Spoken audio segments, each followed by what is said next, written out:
মামুন হক সাহেবের আগমন। আহলান সাহলান আহলান সাহলান। পঞ্চগড়ের পক্ষ থেকে, ফুলতলার পক্ষ থেকে নারায়ে তাকবীর। শেখুল হাদিস আল্লামা মামুনুল হক হাফিজাহুল্লাহ আলোচনা পেশ করছেন।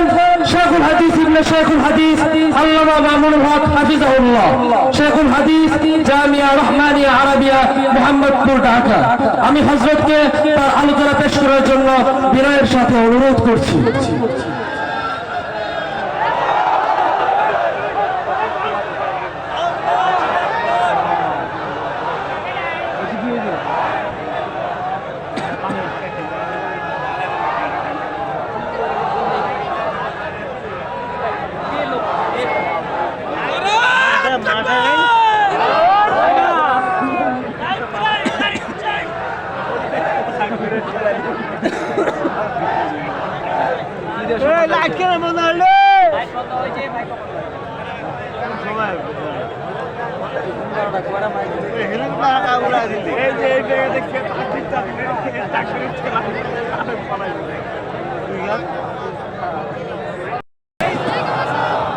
إن الحمد لله نحمده ونستعينه ونستغفره ونؤمن به ونتوكل عليه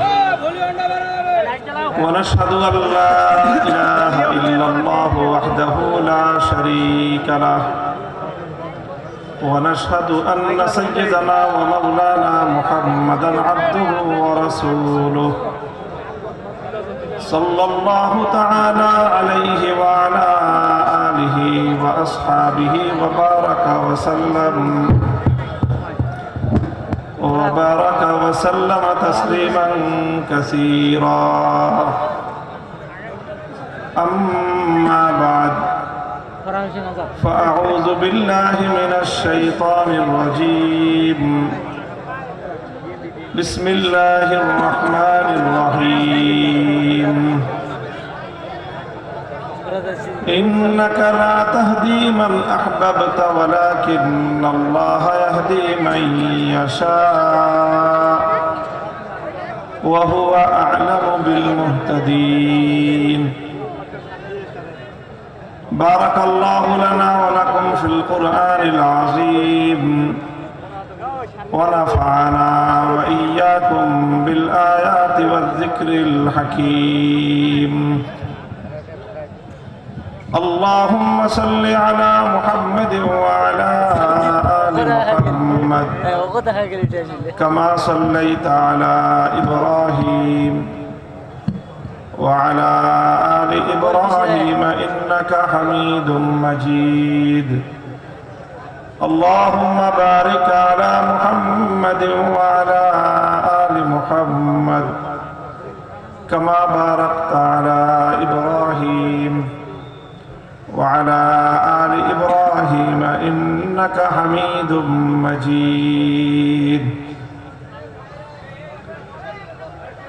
محترم হযরত সদর জলসা, উপস্থিত হযরত উলামায়ে কেরাম, সম্মানিত আমার বয়োজ্যেষ্ঠ মুরব্বী সাহেবান, সমবেত ইসলাম প্রিয়, কোরআন প্রেমিক, নবী প্রেমিক, তাওহীদি মুসলমান ভাই ও বন্ধুগণ,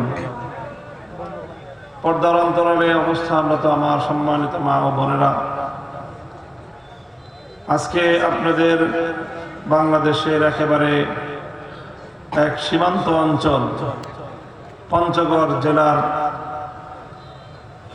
ফুলতলা বেংহাড়ি ইউনিয়নে আজকে এই একেবারে প্রত্যন্ত অঞ্চলে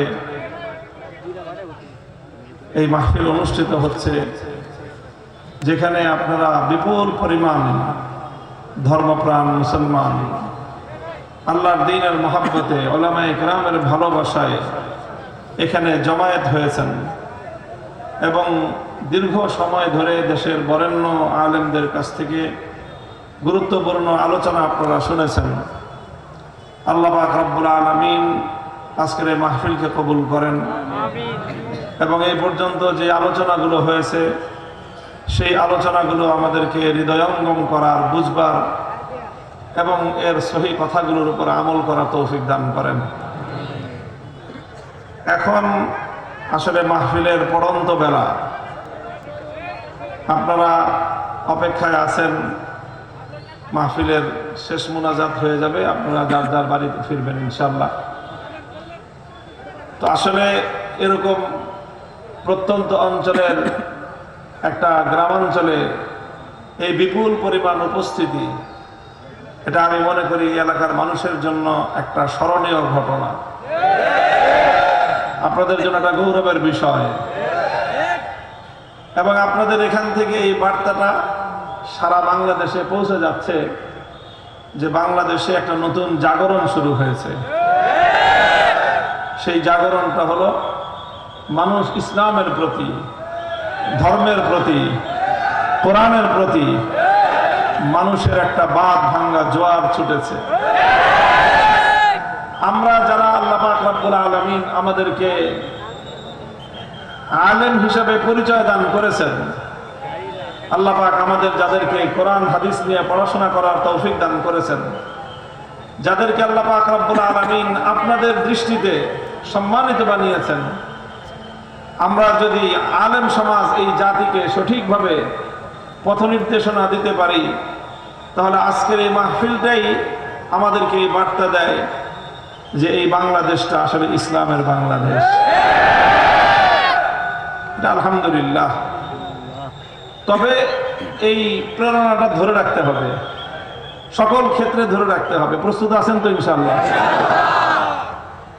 দেখেন, আমাদের পূর্বপুরুষ যারা, আমাদের দুই পুরুষ আগে, আমার দাদা, আপনার দাদা অথবা আপনার দাদার বাবা, তাদের ইতিহাস যদি আপনারা পড়েন, তাহলে তারা এই দেশে থাকার জন্য, যেন তেন ভাবে থাকার জন্য না, ইসলামকে নিয়ে থাকার জন্য আমাদের পূর্বপুরুষদের অনেক ত্যাগ, অনেক কোরবানি, অনেক সংগ্রামের ইতিহাস রয়েছে। প্রত্যেকটা আধিপত্যবাদের বিরুদ্ধে এই জনপদের মুসলমানরা ইসলামকে নিয়ে যেন মাথা উঁচু করে বাঁচতে পারে, প্রতিটি ইতিহাসের বাঁকে বাঁকে আমাদের পূর্বপুরুষ, আপনার পূর্বপুরুষ, আমাদের পূর্বপুরুষরা অক্লান্ত শ্রম সাধনা ব্যয় করেছেন, জীবন দিয়েছেন, রক্ত দিয়েছেন আল্লাহর রাহে ইসলামকে নিয়ে বাঁচার জন্য। তারা অনেক কোরবানি স্বীকার করেছেন, যার বিনিময়ে আজ আমরা এই প্রত্যন্ত অঞ্চলে বসে এই সুফল আমরা ভোগ করতেছি। আল্লাহ পাক রব্বুল আলামিন আমাদের সেই সকল পূর্বপুরুষদের কবরগুলোকে জান্নাতের বাগানে পরিণত করে দেন। মুহতারাম হাজিরিন, আমি জানি আপনারা সবাই আমার এক ধরনের আলোচনা শুনে অভ্যস্ত। আমিও এই আলোচনাটা করি। কেন করি? আমি আপনাদের একটা গল্প বলি, ছোট্ট একটা গল্প আমার জীবনের। আমি একবার নিয়ত করলাম যে আপনারা যেরকম বিপুল পরিমাণ ধর্মপ্রাণ মুসলমান আমার আলোচনা শুনে উদ্বুদ্ধ হন, কিছু মানুষ কিন্তু আবার ক্ষিপ্ত হয়, এটা স্বাভাবিক। আমার কাছে একবার মনে হলো যে খামাখা কিছু মানুষের সাথে রাগারাগি করার দরকার কি, আমি আমার আলোচনার ধরনটা পাল্টায় ফেলাই। আমি এটা মনে মনে করলাম যে আমি আমার আলোচনার ধরন পরিবর্তন করে দেই, স্বাভাবিক কিছু কথা বলি, মানুষকে নসিহতের কথা। আমাদের অন্যান্য আলেম ওলামারা সাধারণত মানুষকে নসিহতের কথা বলেন, মানুষের দিল যেন নরম হয় সেই কথা বলেন, মানুষ যেন আখিরাতমুখী হয় সেই কথা বলেন, মানুষ যেন বেশি বেশি আমলমুখী হয় সেই জাতীয় কথা বলেন। তো আমিও যেহেতু কোরআন হাদিসই পড়েছি, অন্যান্য হুজুররা যে হাদিস কোরআন পড়েছে আমিও তো সেটাই পড়েছি, এবং আলহামদুলিল্লাহ সেই ব্যাপারে কিছু জানাশোনাও আছে। তো আমি একবার নিয়ত করলাম যে আমি আমার আলোচনার ধরন পাল্টে ফেলব। পরে ওই দিনই আমি রাত্রে স্বপ্ন দেখি যে আমি এরকম এক মাহফিলে গেছি। মাহফিলে যাওয়ার পরে আমি বয়ান করছি, 1 ঘন্টা আমার বয়ানের সময়, 50 মিনিট আমার বয়ান শেষ, আমি ওই স্বাভাবিকভাবে আলোচনা করতেছি। দেখি উপস্থিত সব মানুষের মন খারাপ, সব মানুষের মন খারাপ। আমি একটা মাদ্রাসার স্বপ্নে দেখতেছি, একটা মাদ্রাসার মাহফিল করতেছি। তো সেই মাদ্রাসার মুহতামিম সাহেব এসে খুব মন খারাপ করে বলতেছে যে হুজুর, এই যে হাজার হাজার মানুষগুলি আসছিল, যে আপনি কিছুক্ষণ বয়ান করবেন, আর কিছু হোক না হোক এই মানুষগুলো কিছুক্ষণ আল্লাহু আকবারের স্লোগান তুলবে, তাকবীরের ধ্বনি তুলবে, কিছু সময় আকাশ বাতাস আল্লাহু আকবার, আল্লাহর বরত্বের জয়গানে ধ্বনিত প্রতিধ্বনিত হবে। এইরকম একটা আগ্রহ নিয়ে আসছিল।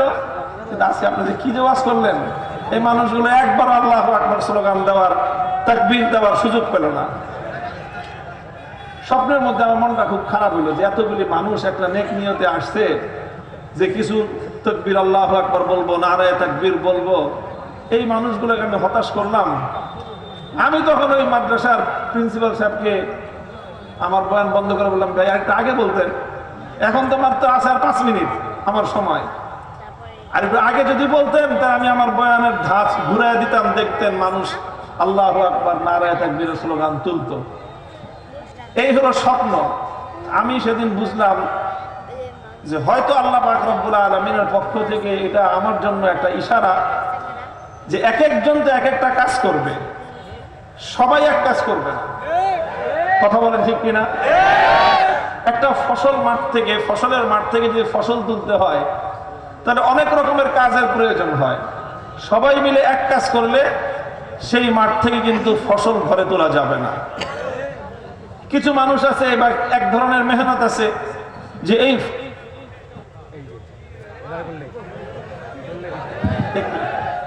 একটু ভাই আপনারা চেষ্টা করতেছেন, সুযোগ দেন একটু আপনারা আমাদের।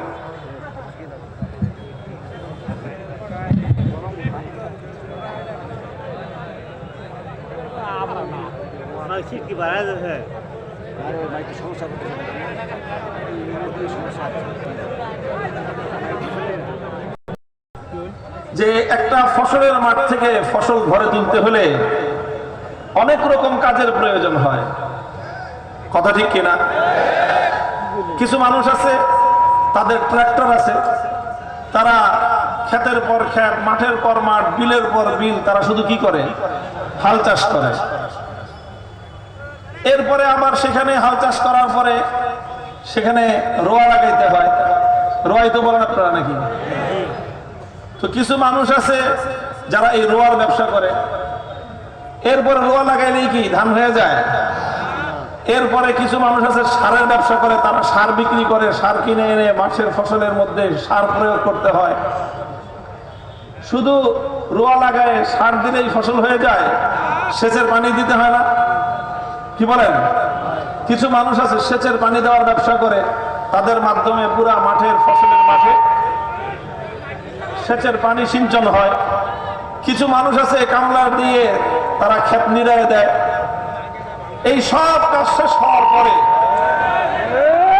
একটু ভাই একটু আপনারা একটু শান্ত হন, একটু ওনারা চেষ্টা করতেছে।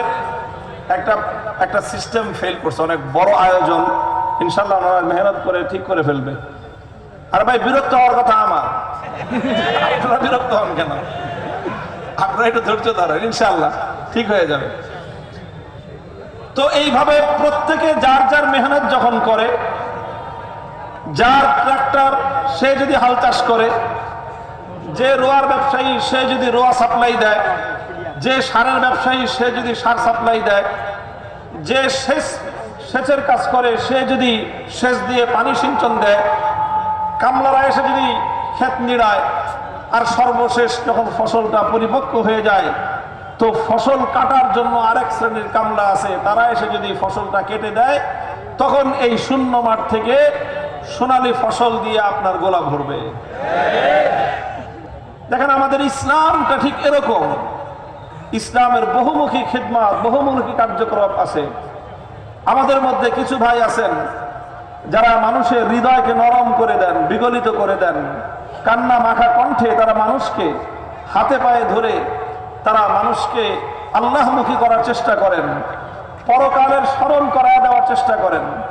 কিছু মানুষ আছেন তারা শুধুমাত্র মানুষের জায়েজ না জায়েজ, কোন আমল করা যাবে কোন আমল করা যাবে না, কোনটা সুন্নত কোনটা বিদআত, এই জাতীয় আলোচনা করেন। আর কিছু মানুষ তো এমন থাকতেই হয় যে এই যে মুসলিম জনতা, মুসলমানদের মধ্যে যে ইমানি জজবা, মুসলমানদের মধ্যে যে সুপ্ত প্রতিভা, ইমানের যে ঘুমন্ত জজবা, এটা যদি জাগ্রত না থাকে, মুমিনের হৃদয়ের মধ্যে ইমানি জজবা যদি জাগ্রত না হয়, তরুণ এবং যুবকদের হৃদয়ের মধ্যে যদি আল্লাহর দ্বীনের জন্য অকাতরে জীবন দেওয়ার মতো তাদের মধ্যে সেই চেতনার মশাল যদি প্রজ্বলিত না হয়, তাহলে ইসলামের দুশমনরা এই ইসলামকে আল্লাহর জমিন থেকে এমন ভাবে উপড়ে ফেলবে যেরকম একটা ছোট্ট গাছকে গরু ছাগল উপড়ে ফেলে, সেই গরু ছাগলরা যেমন একটা ছোট্ট গাছের চারাকে ধ্বংস করে দেয়, ইসলামের দুশমনরা ইসলামকে এভাবে ধ্বংস করে ফেলতো। এই জন্য আমরা হাতে হাত রেখে কাজ করি। আর আমরা যখন হাতে হাত রাখি, তখন এই হাতে হাত রাখার মধ্য দিয়ে একটা শক্তি তৈরি হয়। সেই শক্তির পিছনে আরেকটা শক্তি আল্লাহ পাক যুক্ত করে দেন, ইয়াদুল্লাহি আলাল জামাআহ। মুসলমানরা যখন এভাবে পরস্পর তারা ছোটখাটো বিভেদ ভুলে গিয়ে ঈমানের গুরুত্বপূর্ণ মৌলিক প্রশ্নে যখন তারা ঐক্যবদ্ধ হয়, যেমন আমরা দেখেছি আমাদের নিকট অতীতে, আমাদের স্কুল থেকে ছেলেমেয়েরা বের হয়ে আসলো, আমাদের কলেজগুলো থেকে ছেলেরা বের হয়ে আসলো, পাবলিক ইউনিভার্সিটি, প্রাইভেট ইউনিভার্সিটি, কারো স্বার্থ আছে, কারো কোনো স্বার্থ নাই, তার ব্যক্তিগত কোনো স্বার্থ ছিল না। প্রাইভেট ইউনিভার্সিটির ছেলেরা তারা এই সমস্ত চাকরি বাকরি, তাদের কোনো ধান্দা নাই, তারা চাকরি পায়ও না, চাকরি করেও না, তাদের অন্য কিছু। কিন্তু তারা যখন দেখলো আমার ভাই, তাকে শহীদ করা হয়েছে, আমার ভাইয়ের বুকে বুলেটের আঘাতে ঝাঁঝরা করে দেওয়া হয়েছে, তখন ভাইয়ের প্রেমে, ভাইয়ের ভালোবাসায়, ভ্রাতৃত্বের টানে ওই সকল প্রাইভেট ইউনিভার্সিটির ভাইয়েরা রাস্তায় নেমে আসলো। আলিয়া মাদ্রাসা থেকে আমার ভাইয়েরা আসলো, সন্তানরা নামলো মাঠে। আমাদের কওমি মাদ্রাসার ছেলেরা, তারা তো শুরু থেকে সরকারি চাকরির কোটাই নাই, তাদের 1% চাকরি নাই। তারা কেন নামলো? তারা নামলো একটা জিনিসই, এভাবে আমার চোখের সামনে আমার ভাইয়ের লাশ বুলেট বিদ্ধ হয়ে পড়ে থাকবে, আমার চোখের সামনে আমাদের সন্তানরা এভাবে রাস্তায় লাশের সারি নিয়ে পড়ে থাকবে, আমার সোনার বাংলাটা এভাবে শ্মশানে পরিণত হয়ে থাকবে। এই জুলুম, এই অন্যায়, এই অত্যাচার দেখে নীরবে বরদাস্ত করা যায় না। হাতে হাত রেখে রাজপথে নামলে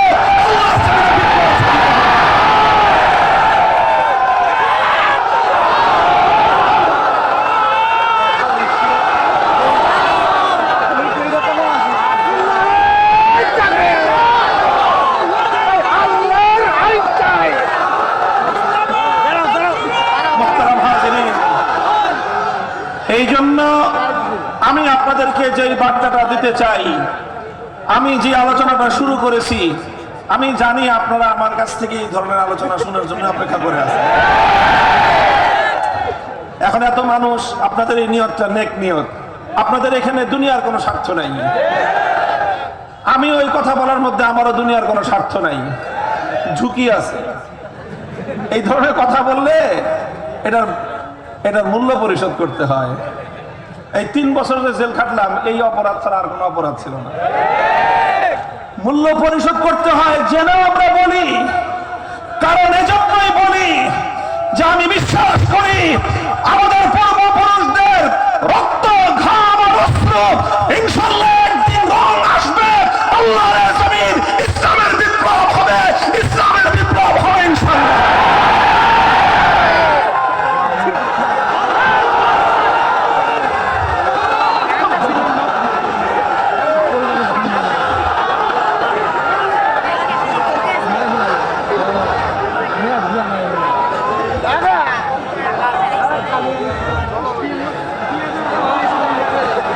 মোহতারাম হাজিরিন, আমি আলোচনার শুরুতেই ওয়াদা করেছি আপনাদের সাথে আলোচনা খুব বেশি দীর্ঘায়িত করব না। আপনাদেরকে কিছু কথা বললাম, আবারও শেষ দিকে কিছু কথা বলবো, এরকম আপনাদের বাকি শক্তি এবং এনার্জিটুকু একটু সঞ্চয় করে রাখেন। মধ্যখানে আমি অন্য আরেকটা কথা বলি আপনাদের কাছে। আজকে আমাদের যেই এখানকার যে মাহফিলের যে বিষয়বস্তু, যে আলোচ্য বিষয়, যে উদ্দেশ্যকে সামনে রেখে আমরা এখানে একত্রিত হয়েছি, সত্য কথা বলতে কি আসলে আমার পক্ষে বর্তমান যেই ধরনের ব্যস্ততা, এরকম একটা অজপাড়া গায়ে এই সময়টায় আসাটা সহজ ছিল না। কিন্তু আমি অত্যন্ত আগ্রহ নিয়ে স্বেচ্ছায় এখানে এসেছি, কারণ এখানে যে উদ্দেশ্য এবং এখানে যে কার্যক্রম চলছে আমাদের, এটার প্রতি যদি আমরা আমাদের শক্তি সামর্থ্যের আলোকে যদি আমরা সহযোগিতা না করি, তাহলে উহুদের ময়দানে দন্দা মোবারক শহীদ করা আল্লাহর নবীর দিন যদি ক্ষতিগ্রস্ত হয়, আমাকে নবীজির সামনে কিয়ামতের দিন আসামির কাঠগড়ায় দাঁড়িয়ে যেতে হবে। মুহতারাম হাজিরিন, আমাদের সবকিছু ঠিক আছে, ইসলামের মধ্যে একজন মুসলিমের জন্য, একজন মুমিনের জন্য তার দুনিয়া এবং আখিরাত, তার দিন দুনিয়া, তার সব কিছু আপনি এক পাল্লায় রাখেন, আর এক পাল্লায় শুধুমাত্র ঈমানকে রাখেন। বলেন তো কোন পাল্লার ওজন এবং মূল্য বেশি হবে? ঈমানের পাল্লার ওজন বেশি হয়ে যাবে, মূল্য বেশি হবে। কত বেশি হবে তুলনা করা সম্ভব নয়। এমনকি আমি এটাও বলবো, যদি এক পাল্লায় খোদার জান্নাত আর বেহেশতটাকে রাখেন, আরেক পাল্লায় শুধুমাত্র একজন আদনা ইমানদার, একজন দুর্বল ইমানদার, যার অন্তরের মধ্যে সামান্য পরিমাণ ঈমান আছে, আমল তো একটা করে না, এই আদনা সাধারণ একজন ইমানদারের ঈমানকে আপনি এক পাল্লায় রাখেন, আর আল্লাহ পাকের 8টা জান্নাত আরেক পাল্লায় রাখেন, ঈমানের দাম 8টা জান্নাতের চেয়েও বেশি হবে। আমি অনেক সময় বলি যে আমরা অনেক সময় হতাশ হই, আক্ষেপ করি যে আমি গরিব মানুষ, আমি দরিদ্র মানুষ, আল্লাহ অমুকরে এত কিছু দিয়েছে, অমুককে সম্পদশালী বানিয়েছে, অমুককে ক্ষমতাবান বানিয়েছে, অমুককে সুদর্শন বানিয়েছে, আর আমাকে কিছুই দেয়নি। আমি একেবারে না টাকা পয়সা আছে, না ক্ষমতা আছে, না আমার সৌন্দর্য আছে, তেমন কিছুই নাই। এই সব চিন্তা করে আমরা অনেক সময় হীনমন্যতায় ভুগি। আমি বলি, হে মুমিন, তুমি যদি সাচ্চা ইমানদার হয়ে থাকো, তোমার হৃদয়ে যদি সত্যিকার ঈমান থেকে থাকে, আল্লাহর নামের 1000 বার যদি আমি শপথ করি, তাহলে আমি শপথ করার ক্ষেত্রে এতটুকু ভুল হবে না যে তোমার হৃদয়ে যে ঈমান আছে, খোদার কসম तमाम পৃথিবীর সমস্ত সম্পদ 1000 লক্ষ কোটি বার বিক্রি করলেও তোমার হৃদয়ের ঈমানের সমপরিমাণ মূল্য হবে না। এই জন্য ঈমান, আমি সারা দেশে এই কথা মানুষকে বলি যে ঈমানের ব্যাপারে আমাদের সজাগ থাকা উচিত, ঈমানের ব্যাপারে সচেতন হওয়া উচিত। সজাগ এবং সচেতন কেন হওয়া উচিত? কারণ অনেক সময় দেখা যায় যে আমরা ঈমানের ব্যাপারে গাফিল হওয়ার কারণে, ঈমানের ব্যাপারে আমাদের গাফলতির কারণে আমরা অনেক অল্প মূল্যেই ঈমানকে বিক্রি করে দেই। ভাই, ড্রোন ক্যামেরাগুলো একটু বন্ধ করে রাখেন, মানুষের দৃষ্টি অন্যদিকে নিবদ্ধ হয়। একটু কি বললাম যে অনেক সময় অনেক মানুষ ঈমানের মূল্য বুঝতে না পেরে বড় সস্তা দামে ঈমান বিক্রি করে দেয়। অনেক সময় 10 বান্ডিল টিনের বিনিময়ে একটা মানুষ ঈমান বিক্রি করে দেয় খ্রিস্টান মিশনারিদের কাছে। সে মনে করে 10 বান্ডিল টিন দিয়ে তো একটা ঘর হবে, ঈমান দিয়ে কি হবে? অনেক সময় মানুষ একটা লুঙ্গি আর একটা শাড়ির বিনিময়ে ঈমান বিক্রি করে দেয়, মনে করে যে লুঙ্গি কয়দিন পরা যাবে, শাড়ি দিয়ে কয়দিন চলবে, ঈমান দিয়ে কি হবে? অনেক সময় মানুষ 2 কৌটা ডানো দুধের বিনিময়ে ঈমানটা বিক্রি করে দেয়। অনেক সময় মানুষ দুনিয়ার সামান্য স্বার্থের বিনিময়ে ঈমানকে বিক্রি করে দেয়। দুনিয়ার সামান্য টাকা পয়সা, সুযোগ সুবিধা, দুনিয়ার কিছু চাকরি বাকরি, দুনিয়ার কিছু আয়েশ আরাম, এই সমস্তের বিনিময়ে যারা ঈমান পাওয়ার পরেও ঈমান হারা হয়ে যায়, আল্লাহর কসম খেয়ে বলি এই পৃথিবীতে তাদের চেয়ে হতভাগা আর কেউ নাই, হতভাগা কেউ নাই।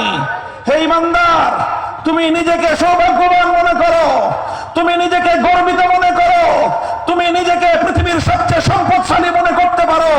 তোমার বাড়িতে বিশাল আলিশান অট্টালিকা না থাকতে পারে, তোমার ব্যাংক ব্যালেন্সে কোটি টাকার অ্যামাউন্ট না থাকতে পারে, তোমার কাছে বিশাল সরকারি বেসরকারি চাকরির ধনভাণ্ডার তোমার কাছে না থাকতে পারে, আল্লাহর কসম তোমার কাছে যে ঈমান আছে, সেই ঈমানের মূল্য পরিশোধ করবার ক্ষমতা পৃথিবীর কোন শক্তির নাই। মুহতারাম হাজিরিন, ঈমানের মূল্যটা একদিন বুঝে আসবে, একটা দিন বুঝে আসবে। হাদিসগুলোর মধ্যে বর্ণিত হয়, ইয়াদখুলু আহলুল জান্নাতিল জান্নাতা ওয়া ইয়াদখুলু আহলুন নারিন নার।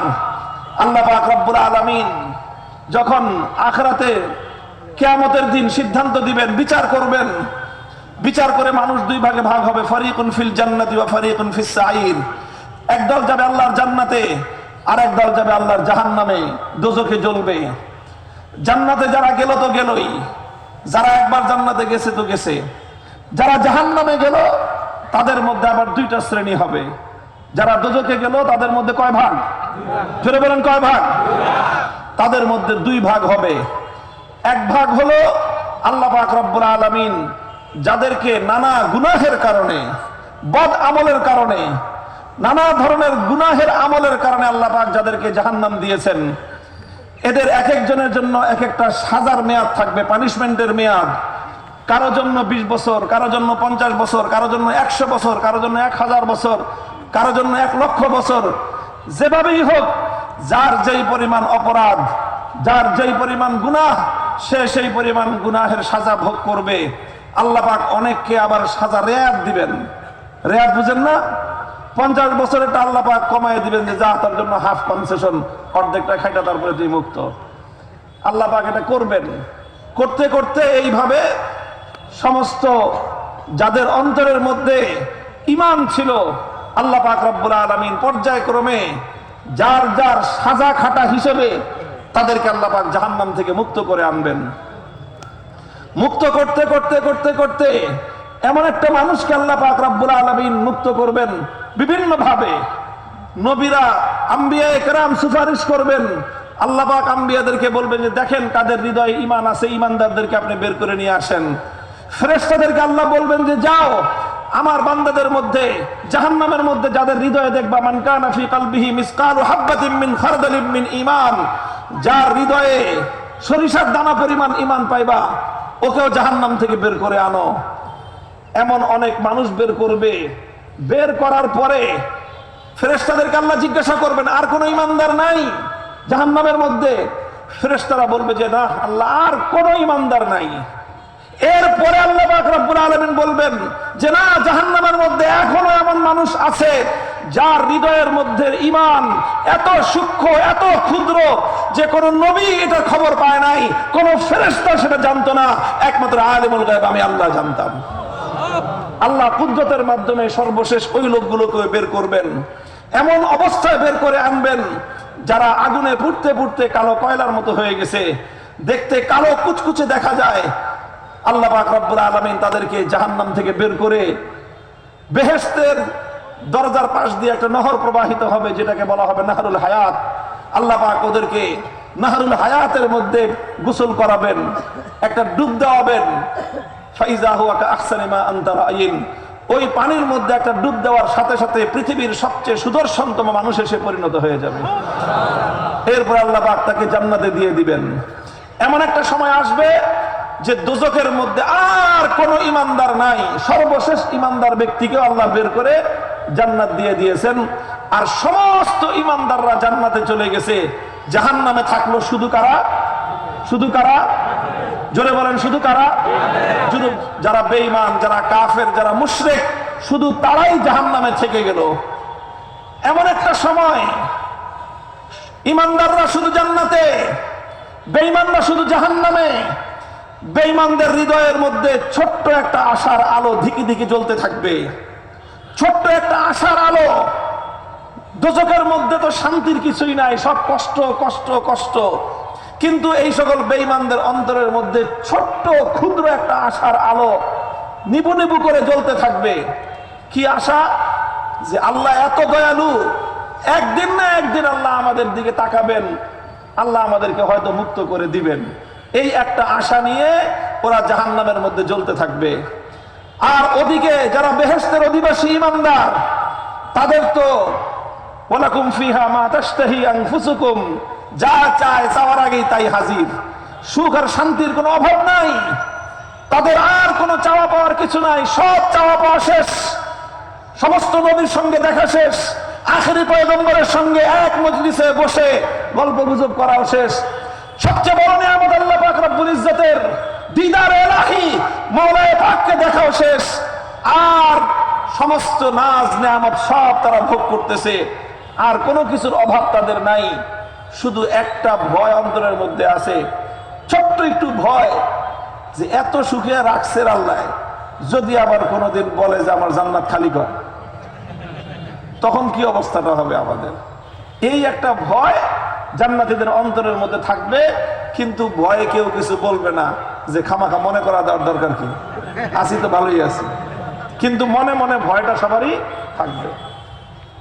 মুহতারাম হাজিরিন, কল্পনা করে দেখেন, চর্মচক্ষুটা বন্ধ করে হৃদয়ের চক্ষুটা খুলে দেন, জাহান্নামের ওই ভয়াবহ দৃশ্যের কথা একবার কল্পনা করুন। আর আল্লাহ পাক রব্বুল আলামিনের জান্নাতের আরাম আয়েশের বিলাসিতার চিত্রটা একবার কল্পনা করুন। ওই মানুষগুলো শুধু সুখ আর সুখ, শান্তি আর শান্তি, অন্তরের মধ্যে সামান্য একটা ভয়। আর এই মানুষগুলো শুধুমাত্র অশান্তি আর আযাবের মধ্যে, কিন্তু অন্তরের মধ্যে ছোট্ট একটা আশার প্রদীপ ধিকি ধিকি জ্বলতেছে। এমন সময় আমার মালিক রব্বুল আলামিন দুইটা ডাক দিবেন চিৎকার করে।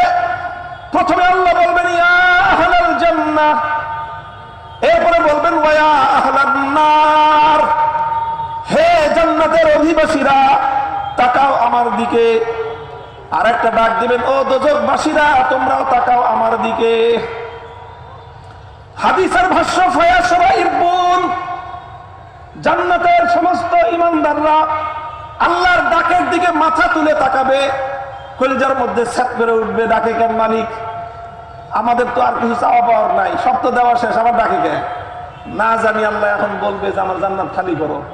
ভয়ে সব জান্নাতীরা আল্লাহর দিকে তাকাবে যে আল্লাহ আল্লাহ আল্লাহ, তুমি যাইতে বাইরেতে পেও না। আর জাহান্নামের অধিবাসীরা তাদের মনের মধ্যে আশার যে প্রদীপটা ধিকি ধিকি জ্বলতেছিল, সেটা হঠাৎ মশালের মতো জ্বলে উঠবে যে এতদিন মালিকরে এত চিৎকার করে ডাকলাম, কোনোদিন আল্লাহ সাড়া দিলেন না, আর আজকে আল্লাহ নিজে ডাকতেছেন আজকে, তাহলে অবশ্যই মনে হয় আমাদের দিকে মালিক একটু দয়া করবেন। এই আশা নিয়ে তারা আল্লাহর দিকে তাকাবেন।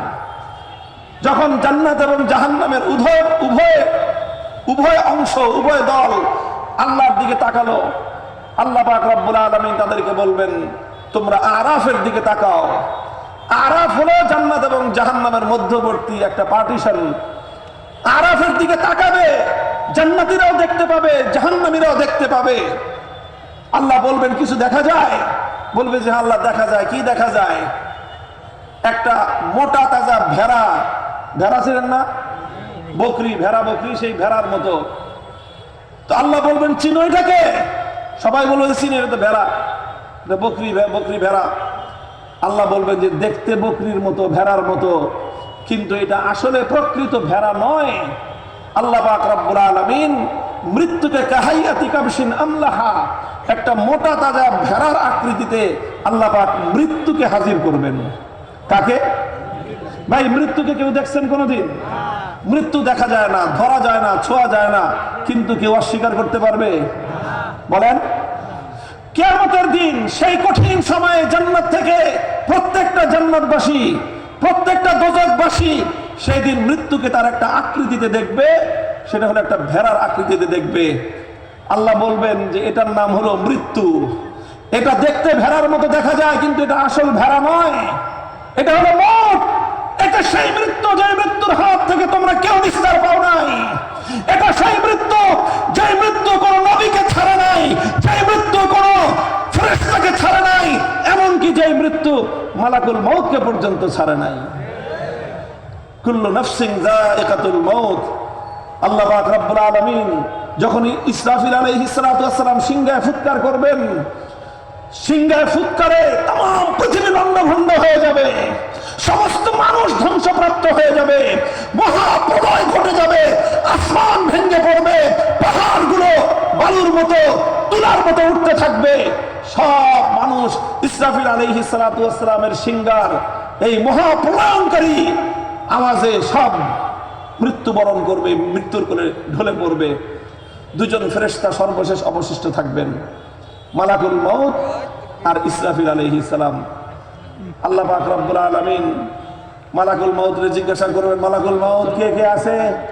আল্লাহ আপনি তো আছেন, আর আমি আর ইসরাফিল ভাই আমরা দুইজনে আছি। আল্লাহ মালাকুল মউতকে বলবেন ইসরাফিলের জান কবজ করো। ইসরাফিল আলাইহিস সালাতু ওয়াস সালাম যাওয়ার এক চিৎকারে, এক ফুৎকারে মহাপ্রলয় সংগঠিত হয়ে গেল, সেই মহা শক্তিশালী ফেরেশতা ইসরাফিল আলাইহিস সালামের জান ও মালাকুল মউত কবজ করবেন। এরপরে আল্লাহ পাক জিজ্ঞাসা করবেন, মালাকুল মউত কে আছে? আর মহাবিশ্বের মধ্যে আর কোন প্রাণের স্পন্দন নাই। আমার আল্লাহর সামনে মহাবিশ্বের মধ্যে একটা মাত্র প্রাণের স্পন্দন তখন অবশিষ্ট, তিনি হলেন মালাকুল মউত। তিনি ভয়ে কম্পিত থাকবেন। আল্লাহ পাক রব্বুল আলামিনের শানে যুল জালাল এমন একটা ভয়াবহ অবস্থা নিয়ে থাকবে, মালাকুল মউত আল্লাহর সামনে ভয়ে জড়সড় হয়ে থাকবেন। বলবেন বিনয়ের সাথে, আল্লাহ শুধু আমি আপনার বান্দা, মালাকুল মউত আছি, আর তো কেউ নাই। আল্লাহ পাক রব্বুল আলামিন বলবেন, আমি তো মৃত্যুকে এমন ভাবে সৃষ্টি করেছি যে কুল্লু নাফসিন যায়কাতুল মউত, আমি আল্লাহ আমার কোরআনের মধ্যেই ওয়াদা করেছি, সুতরাং আমার এই ওয়াদা তুমি যদি বেঁচে থাকো এই ওয়াদা সত্য প্রমাণিত হবে না। এরপরে আমার আল্লাহ নির্দেশ জারি করবেন, মুতিয়া মালাকুল মউত, হে মালাকুল মউত তুমিও মৃত্যুর কোলে ঢলে পড়ো। মালাকুল মউত মৃত্যুবরণ করবেন। আর কোন প্রাণ নাই, কোন জীবন নাই, কোন মাখলুক নাই, মহাশূন্যতা, মহাশূন্যতা। আমার আল্লাহ পাক রব্বুল আলামিন তার সকল রাজত্বের গর্ব নিয়ে, গৌরব নিয়ে আল্লাহ পাক চিৎকার করে আওয়াজ দিবেন, লিমানিল মুলকুল ইয়াউম, লিমানিল মুলকুল ইয়াউম। হে দুনিয়ার ফেরাউন, কারুন, হামান, সাদ্দাদ, দুনিয়ার বড় বড় রাজা বাদশারা, যারা দণ্ড প্রতাপশালী রাজত্ব করেছো পৃথিবীতে, তোমাদের দাপটে আমার মাখলুকরা তোমার চোখের দিকে তাকিয়ে কথা বলবার সাহস পেত না। কোথায় আজ তোমাদের রাজত্ব? কোথায় তোমাদের আজ সিংহাসন? কোথায় আজ তোমাদের সেই প্রভাব প্রতিপত্তি? লিমানিল মুলকুল ইয়াউম, জবাব দাও, রাজত্ব আজকার। আল্লাহ পাকের এই আওয়াজ মহাশূন্যের মধ্যে ধ্বনিত প্রতিধ্বনিত হতে থাকবে, জবাব দেওয়ার কেউ নাই। শেষে আল্লাহ নিজেই জবাব দিবেন, লিল্লাহিল ওয়াহিদিল কাহ্হার, লিল্লাহিল ওয়াহিদিল কাহ্হার।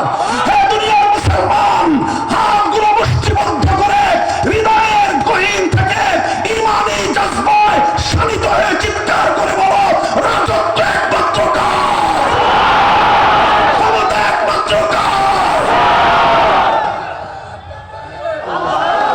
বড়ত্ব একমাত্র কার?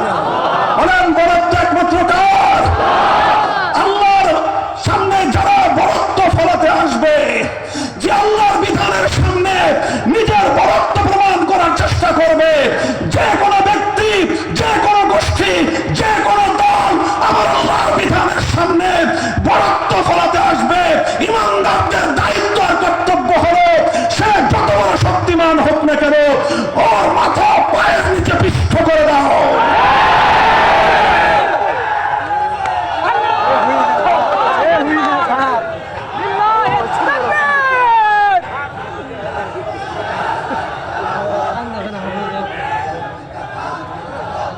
মুহতারাম হাজিরিন, আমি বলতেছিলাম অন্য আরেকটা কথা।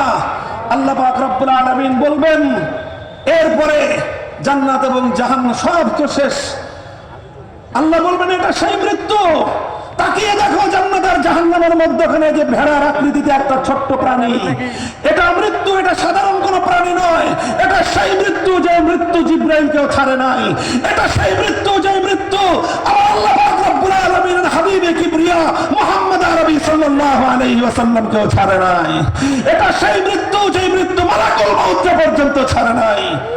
আল্লাহ বলবেন যে আজ আমি সেই মৃত্যুকে তোমাদের সামনে হাজির করলাম। এই কথা বলে আল্লাহ পাক কুদরতের মাধ্যমে সমস্ত জান্নাতি আর জাহান্নামীদের সামনে মৃত্যু নামক সেই ভেড়াটাকে আল্লাহ নিজে জবাই করে দিবেন। বলবেন, আমি মৃত্যুকে মেরে ফেললাম, আজ থেকে আর কোনো মৃত্যু বলতে কিছু নাই, কারণ মৃত্যু মরে গেছে, মরণ নিজেই মরে গেছে। ইয়া আহলাল জান্নাতি খুলুদুন লা মাউত ওয়া ইয়া আহলান নারি খুলুদুন লা মাউত। আমার আল্লাহ বলবেন, হে জান্নাতের অধিবাসীরা, আমি আল্লাহ আলিমুম বিমা ফিস সুদূর, তোমাদের অন্তরের গহীনে ছোট্ট একটা ভয় তোমাদের মধ্যে কাজ করতেছে। আমি আল্লাহ আবার কোনোদিন তোমাদেরকে জান্নাত থেকে বের করে দেই কিনা এই ভয়ে এখনো তোমরা ভীত আছো। আজ শুনে নাও, আমি আল্লাহ তোমাদের জন্য সবচেয়ে আনন্দময় ঘোষণাটা দিচ্ছি। এই যে তোমরা জান্নাতে ঢুকেছো, বেহেশতে ঢুকেছো, অনন্তকাল এই বেহেশতে থাকবে, আর কোনোদিন তোমাদেরকে বেহেশত থেকে বের হওয়া লাগবে না। মুহতারাম হাজরিন, এই ঘোষণাটার সাথে সাথে গোটা জান্নাতের মধ্যে, বেহেশতের মধ্যে আনন্দের উল্লাস শুরু হবে, আনন্দের হিল্লোল বয়ে যাবে। এক বেহেশতি আরেকজনকে গলা জড়াজড়ি ধরে করে চিৎকার করতে থাকবে, উল্লাস করতে থাকবে। নির্বাচনে জয়ের মতো না, এর চেয়ে লক্ষ কোটি গুণ বেশি আনন্দ হবে ইনশাআল্লাহ। বলেন আনন্দ করবো ইনশাআল্লাহ। ইনশাআল্লাহ আল্লাহ আমাদের জন্য চিরস্থায়ী জান্নাতের ব্যবস্থা রেখেছেন। কাজেই দুনিয়ার এই সামান্য প্রাপ্তি অপ্রাপ্তি আমাদের কাছে বড় কিছু নয়। আমাদের জন্য সবচেয়ে বড় প্রাপ্তি হলো ওমান যুহজিহা আনিন নার ওয়া উদখিলাল জান্নাতা ফাকাদ ফাজ। যে ব্যক্তি জান্নাত পেয়ে গেল সেই প্রকৃত অর্থে সফল কাম। দ্বিতীয় ঘোষণা হবে ওয়া আহলান নারি খুলুদুন লা মাউত। ও জাহান্নামের অধিবাসীরা, তোমরা এখনো আশার দিকে দিকে একটা প্রদীপ জ্বালিয়ে রেখেছো, মনে করেছো আমি আল্লাহ পাক রব্বুল আলামিন কোন একটা সময় তোমাদেরকে জাহান্নাম থেকে পরিত্রাণ দান করব। আজ আমি আল্লাহর পক্ষ থেকে তোমাদের জন্য সেই সর্বশেষ আশার প্রদীপটুকু নিভিয়ে দিয়ে সবচেয়ে নির্মম ঘোষণা আমি তোমাদের জন্য দান করলাম। আমার ঘোষণা হলো খুলুদুন লা মাউত। এই যে তোমরা জাহান্নামের আগুনের মধ্যে জ্বলতেছো জ্বলতেছো জ্বলতেছো, এই আগুনের মধ্যে জ্বলা শুরু হয়েছে, অনন্তকাল পর্যন্ত জ্বলতে থাকবা, কোনোদিন এটা সমাপ্ত হবে না। জাহান্নামীরা, বেঈমানেরা চিৎকার শুরু করবে, গোটা জাহান্নাম জুড়ে আর্তনাদ উঠে যাবে। তারা মনে করতে থাকবে যে মালিক, এটা তুমি কি ঘোষণা দিলে? আল্লাহ গো, তুমি যদি বলতে এই পৃথিবীর সমস্ত বালুচরগুলো আর সমস্ত মরুভূমিগুলোতে যত বালুকণা আছে, এই বালুকণা সমপরিমাণ জাহান্নামের মধ্যে বছর আমাদেরকে জ্বলতে হবে, এরপরে একটা দিন আমরা মুক্তি পাবো, এমন এতটুকু আশার প্রদীপ যদি তুমি আমাদেরকে দিতে, সেই আশা নিয়ে হয়তো আমরা একটা সান্ত্বনার বাণী খুঁজতাম। মালিক গো, আর সর্বশেষ আশার প্রদীপটা তুমি আমাদেরকে নিভিয়ে দিলা। শোকের মাতম শুরু হবে, হায় হায় আফসোস শুরু হবে। দুনিয়ার হাজারটা নির্বাচনে ফেল করলেও এর কোটি ভাগের এক ভাগ আফসোস হয় না। দুনিয়ার সমস্ত আপনজন হারিয়ে ফেললেও এর কোটি ভাগের এক ভাগ আফসোস হয় না। সেই দিন জাহান্নামের জন্য, জাহান্নামের মধ্যে যাদেরকে অনন্তকাল জাহান্নামের জ্বালা, জাহান্নামের আযাবের ঘোষণা আল্লাহ পাক যাদেরকে দান করবেন, ওই সকল পোড়া কপালীদের জন্য যে আফসোস আর যে দুঃখ বেদনা হবে, পৃথিবীতে সেই আফসোস এবং দুঃখ বেদনার কোনো তুলনা হয় না। ভাই, এত বড় গল্প বলা আমার উদ্দেশ্য ছিল না। এই যে একটা আনন্দ জান্নাতের মধ্যে, বেহেশতের মধ্যে, একটু কল্পনা করেন। আমি শুরুতেই বলেছিলাম, চর্মচক্ষুটা বন্ধ করে হৃদয়ের অন্তর্দৃষ্টিটা একটু খুলে দিয়ে কল্পনা করেন তো সে আনন্দটা কেমন। আপনি সে আনন্দ মিছিলে, সেই আনন্দের মধ্যে আপনার আপনজনদেরকে নিয়ে, আপনার সন্তানদেরকে নিয়ে, আপনার বাবা মাকে নিয়ে, আপনার স্ত্রী পরিজন ভাই বোনদেরকে নিয়ে সে আনন্দটা করতেছেন, কেমন হবে সে আনন্দ। আরেকবার আপনি কল্পনা করুন, আপনি এবং আপনার আপনজন জাহান্নামের সেই কঠিন ভয়াবহ দুর্বিষহ সেই বিপদের মধ্যে পড়ে আছি, কেমন হবে সেই দুর্বিষহ অবস্থাটা। তুলনা করা যায়? বলেন তো, বলেন তুলনা করা যায়? আসমান এবং জমিন বললে বলা সঠিক বলা হবে। আকাশ থেকে জমিন পর্যন্ত এত ব্যবধান নয়, বরং তার চেয়ে আরো কোটি কোটি গুণ বেশি বড় ব্যবধান ওই আনন্দ আর এই দুঃখের। কথা বলেন ঠিক না বেটি? ভাই, এটা কিসের বিনিময়ে? এই লোকগুলো এত আনন্দিত কিসের বিনিময়ে? এই আনন্দটা নামাজের বিনিময়ে নয়, এই আনন্দটা রোজার বিনিময়ে নয়, এই আনন্দটা হজের বিনিময়ে অথবা অন্যান্য নেক আমলের বিনিময়ে নয়। আর এই দুঃখ, শোক, কষ্টটা এটা এজন্য নয় যে তারা মানুষের উপর জুলুম করেছিল, এটা এজন্য নয় যে তারা মদ্যপান করেছিল, এটা এজন্য নয় যে তারা ডাকাতি আর চুরি করেছিল। একটা জিনিসের ব্যবধান, শুধু একটা বিন্দুর ডিফারেন্স, একটা বিন্দু, সেই বিন্দুর নাম হলো ঈমান। আল্লাহর কসম, সেই বিন্দুর নাম হলো ঈমান। যে বিন্দুটা একটা সরিষার দানার চেয়েও ক্ষুদ্র হতে পারে। দুনিয়ার কোন ফেরেশতা পর্যন্ত সেই ঈমান সম্পর্কে জানতো না, জানতেন একমাত্র কে? এতটুকু ঈমানের মূল্য সেদিন বুঝে আসবে। খোদার কসম, আল্লাহ পাকের এই জান্নাত আর বেহেশত শতবার বিক্রি করলেও তোমার ঈমানের দাম পরিশোধ করা সম্ভব হবে না। মুহতারাম হাজিরিন, আমি আপনাদের কাছে ইমানের মূল্যটা বোঝাবার চেষ্টা করেছি। আল্লাহ আমাদের প্রত্যেক মুমিন ভাইকে বোনকে ইমানের দাম বুঝবার তৌফিক দান করেন। কাজেই খবরদার, দুনিয়ার কোনো স্বার্থে পড়ে বাকি যা কিছু করেন ইমান বিক্রি করা যাবে না। টাকার বিনিময়ে ইমান বিক্রি করা যাবে না। হাসপাতালে চিকিৎসা ফ্যাসিলিটির বিনিময়ে ইমান বিক্রি করা যাবে না। উন্নত শিক্ষার জন্য স্কলারশিপ দিবে, সেই জন্য ইমান বিক্রি করা যাবে না। ক্ষমতার মসনদের অফার আসবে, সেজন্য ইমান বিক্রি করা যাবে না। লক্ষ কোটি টাকার বান্ডিল তোমার পায়ের উপরে এসে আছড়ে পড়তে পারে, ইমান বিক্রি করা যাবে না। তাম পৃথিবীকে লাথি মারো, ইমানকে বক্ষে ধারণ করে আল্লাহ দরবারে ছুটে চলো। রাজি আছেন ইনশাআল্লাহ? আল্লাহ পাক আমাদের সকলকে ইমানের কদর বুঝবার তৌফিক দান করেন। দেখেন, খাজা আবু তালেব নাম তো চিনেন। আবু তালেব হলেন আমার নবীর চাচা, আপন চাচা। নবীজির বাপ চাচার অনেক ভাই ছিলেন, কিন্তু আপন ভাই ছিলেন দুইজন, বাপও এক মাও এক। একজন হলেন আব্দুল্লাহ, আল্লাহ নবীজির বাবা, আরেকজন আবু তালেব নবীজির চাচা। তাদের দুজনের বাপ হলো আব্দুল মুত্তালিব আর মা হলেন আমেনা বিনতে মাওহিব। না, রাসূল সাল্লাল্লাহু আলাইহি ওয়াসাল্লামের সুমাইয়া বিনতে মাওহিব এমন নাম হবে সম্ভবত।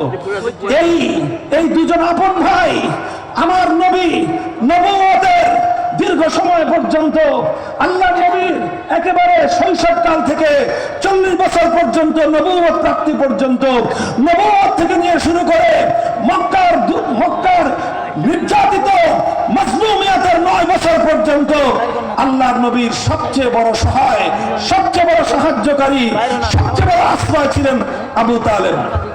কে ছিলেন? আবু তালেব। তিনি যখন মৃত্যুর কোলে ঢলে পড়তেছেন, তিনি যখন মৃত্যুর কোলে, আল্লাহর নবী তাকে এত বেশি ভালোবাসেন, আমার নবী তার চাচা আবু তালেবের মতো পৃথিবীতে অন্য কাউকে এতটা বেশি ভালোবেসেছেন।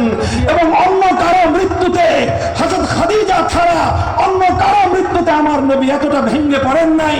নিজের চাচা আবু তালেবের মৃত্যুতে আল্লাহর নবী যতটা ব্যথা পেয়েছেন, নবীজি তাকে এত বেশি ভালোবাসতেন, এত বেশি মহব্বত করতেন। তিনি যখন মৃত্যু সজ্জায় শায়িত, বোঝা যাচ্ছে আর কিছুক্ষণ পরেই তিনি মৃত্যুর কোলে ঢলে পড়বেন। আমার নবী গেলেন, চাচাকে বললেন, ইয়া আম্মি কুল লা ইলাহা ইল্লাল্লাহ কালিমাতান উহাজ্জু লাকা বিহা ইনদাল্লাহ। হে চাচা, একটা বার তুমি কালেমাটা স্বীকার করে যাও, কিয়ামতের দিন তোমার পক্ষ হয়ে আমি নিজে আল্লাহর সামনে মামলা লড়বো। আমি নিজে তোমার পক্ষে মামলা লড়বো। তোমাকে মুক্ত করানোর জন্য আমি আল্লাহর কাছে সব ধরনের আমার পক্ষ থেকে যা কিছু করার, সুপারিশ করার, যা কিছু করার সব আমি করে তোমাকে মুক্ত করে আমি জান্নাতে নিয়ে যাব। একটি বারের জন্য শুধুমাত্র কালেমা পড়ে যাও। খাজা আবু তালেব একবার চিন্তা করেন,